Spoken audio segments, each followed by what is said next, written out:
You know, that kind of reliance and trust aspect of a friendship or relationship that you're talking about, do you not feel that potentially that was more so accelerated by now states having more control over the things that people would previously rely on in terms of family and friendship as opposed to technology? Well, of course, states have taken a bit more of a role, for example, healthcare and other things, especially in developed economies. But in developing economies, those things are still the same. So people, for example, if somebody gets ill, somebody would have to stay with them in the hospital and all that. I think the connection bit, because when you are just reading somebody's message and replying, how lovely the message is, how caring the message is, or even how frustrated the message is, you don't get the right exact response through that message compared to if somebody's just sitting by you and said half of it.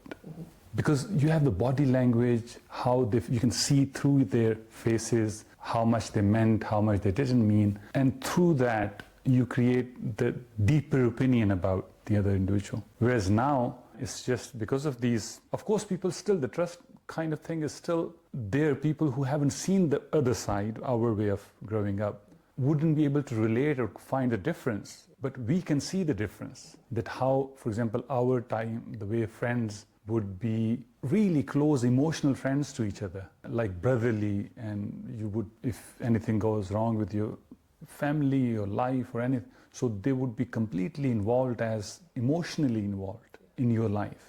Whereas now it's not, it's just, okay, surface level interaction, so somebody will ask you, if you need me or if you need anything, please let me know, and so forth. So interaction is there, but it's not as deep as it was in our time. And it's not just me saying it, I can see the youngsters, and now the lonely epidemic, they say that today's youth is the loneliest ever humanity has seen. And it is, I was mentioning to somebody the other day that when we would go to a cafe or a restaurant, I can't remember anybody going alone or sitting alone in a cafe or a restaurant.